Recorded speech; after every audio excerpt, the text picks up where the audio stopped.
கடும் வறட்சியால் கருகிப்போன மரங்கள்,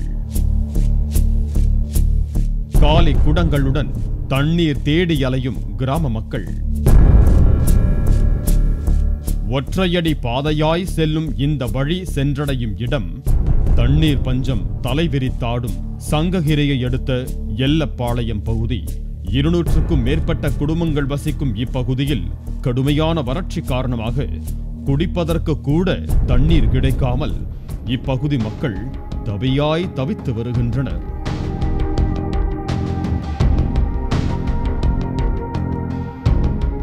இரண்டு ஆழ்துளை கிணறுகள், 2 சின்டெக்ஸ் டேங்குகள், பஞ்சாயத்து கிணறு என அனைத்தும் தண்ணீர் இல்லாமல் வறண்டு போனதால் குடிநீருக்காக மேல்நிலை நீர்த்தேக்க தொட்டிக்கு வரும் காவிரி குடிநீரையே நம்பியிருந்தனர். ஆனால் அதுவும் கடந்த சில மாதங்களாக வராமல் போனதால் குடிக்க கூட தண்ணீர் கிடைக்காமல் தவிக்கின்றனர் இப்பகுதி மக்கள். வாட்டர் ஃபெசிலிட்டிங்கிறது சுத்தமாக கிடையாது. நிறையா இங்கே வெள்ளு, அதாவது கிணறு, இந்த டேங்க்லாம் இருக்குது. பட் ஆனால் அதுலேயும் தண்ணியே கிடையாது. இதுலேயும் 6 months ஆச்சு, 7 months ஆச்சு. நாங்களும் நிறைய கம்ப்ளைண்ட்ஸ் எல்லாம் சொல்லிட்டு இருந்தோம். இன்றைக்கி ரொம்ப ஒரு ட்ரை இதில் இருந்துகிட்ருக்குறோம். இதெல்லாம் இப்படியே போயிட்டு இருந்தது அப்படின்னா நாங்கள் லைஃப்பை லீட் பண்ணுறது ரொம்ப கஷ்டமாக போயிடும். சிறியவர்கள் முதல் தள்ளாடும் முதியவர்கள் வரை காலி குடங்களுடன் 5 கிலோமீட்டருக்கு மேல் சென்று ஒரு குடம் தண்ணீருக்காக நாள் முழுவதும் தவம் கிடப்பதாக வேதனை தெரிவிக்கின்றனர் இப்பகுதி மக்கள். அரசிராமணி பேரூராட்சி நிர்வாகத்திடம் பல முறை புகார் தெரிவித்த பின்பு ஒரு முறை மட்டுமே டிராக்டரில் தண்ணீர் கொண்டு வந்து வழங்கியதாகவும் பின்னர் தங்கள் நிலையை கண்டுகொள்ளவே இல்லை எனவும் இப்பகுதி மக்கள் குற்றம் சாட்டுகின்றனர்.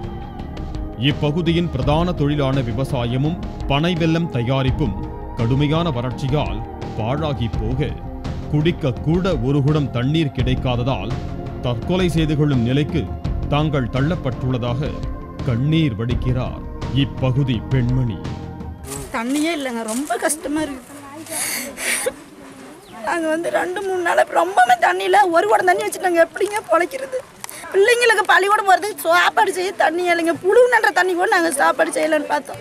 தண்ணியும் ஒரு சொட்டு கூட இருக்க மாட்டேங்குது. எங்களால் ஒன்றுமே முடியலைங்க. நாங்கள் உயிரோடு இருக்கிறதா இருக்கக்கூடாதுன்னு அரசாங்கம் தான் முடிவு பண்ணோம். இல்லைன்னா நாங்கள் செத்துனாலும் போயிடும். இந்த ஊரை பற்றி கண்டுக்காமனாலும் விட்டுற சொல்லுங்கள்.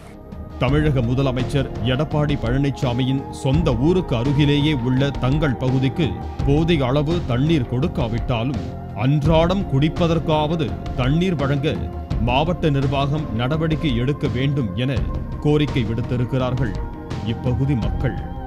பாலிமர் செய்திகளுக்காக எடப்பாடி செய்தியாளர் ஆதி நாராயணன் மற்றும் சீனிவாசன்.